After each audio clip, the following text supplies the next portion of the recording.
الحمدللہ والصلاۃ والسلام علی رسول اللہ، اما بعد۔ عقیدہ کسے کہتے ہیں؟ عقیدہ عربی زبان کا لفظ ہے۔ لغوی اعتبار سے یہ عقد سے ماخوذ ہے، جس کے معنی ہوتا ہے باندھنا، جوڑنا، کسنا، گرہ لگانا، کسی چیز کو مضبوطی کے ساتھ ایک دوسرے سے مربوط کر دینا۔ اصطلاحی معنی یہ ہے، شرعی زبان میں جب اسے بولا جاتا ہے تو اس کا مفہوم یہ ہوتا ہے کہ اللہ تعالیٰ پر پختہ ایمان اور یقین رکھنا اور اللہ کے حقوق، توحید وغیرہ کے جو بندے پر فرض ہیں ان حقوق کو جاننا، اور اللہ کے ملائکہ، اللہ کی کتابوں، اللہ کے رسولوں اور آخرت کے دن اور اچھی بری تقدیر پر ایمان رکھنا، اور ان ارکان ایمان سے جو مسائل نکلتے ہیں وہ سارے مسائل کا علم رکھنا، اور جو کچھ اس کے ملحقات ہیں ان کا بھی علم رکھنا، یہ عقیدہ کہلاتا ہے، اور اسے اصول دین یا سنت سے بھی تعبیر کیا جاتا ہے۔ سلف صالحین میں سے بہت سے علماء نے صحیح عقیدے سے متعلق جو کتابیں تصنیف کی ہیں ان کا نام السنہ رکھا ہے، تاکہ جو گمراہ فرقے ہیں، جو بدعتی فرقے ہیں، ان کے عقائد سے اہل سنت کے عقائد کی تمیز ہو جائے۔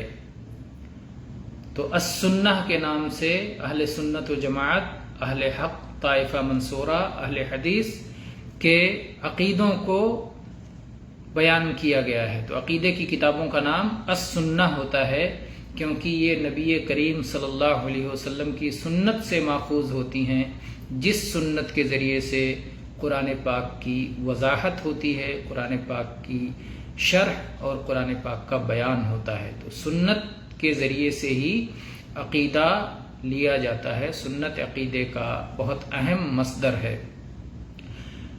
تو اس لیے بہت سے سلف نے عقیدہ پر جو کتابیں تالیف کی ہیں ان کا نام رکھا ہے سنہ۔ عقیدے کو سنت بھی سے تعبیر کرتے ہیں اور اپنی کتابوں کا نام بھی السنہ رکھا ہے، جیسے کہ امام احمد بن حنبل رحمہ اللہ کی کتاب ہے السنہ، یا اسی طرح سے امام ابن ابی عاصم کی کتاب ہے السنہ وغیرہ۔ اسی طرح سے عقیدے کی تعبیر اصول دین سے بھی کی جاتی ہے، اس لیے کہ نبی کریم صلی اللہ علیہ وسلم کی ملت یہ دو چیزوں پر مشتمل ہے، ایک عقیدے سے متعلق ہے اور ایک عمل سے متعلق ہے۔ عمل سے متعلق وہ قوانین، وہ مسائل جو ہمارے عمل سے جڑے ہوئے ہیں، عملی چیزوں سے جڑے ہوئے ہیں۔ تو جو چیزیں جیسے صلاۃ ہے، زکوٰۃ ہے، بیوع ہے اور نکاح ہے اور دوسرے معاملات ہیں، تو یہ سب عملی معاملات ہیں، اور اس کے علاوہ جو عقیدے ہیں، ایمان کے ارکان ایمان جن کا ذکر ہوا، وہ اعتقاد رکھنا ہے، عقیدے کے معاملات ہیں۔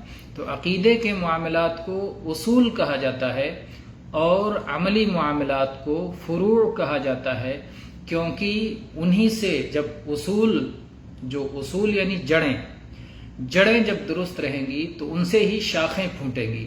تو عمل دراصل عقیدہ کا نتیجہ ہوتا ہے، اور عمل کی جڑوں سے ہی عقیدے کی جڑوں ہی سے عمل کی شاخیں پھوٹتی ہیں۔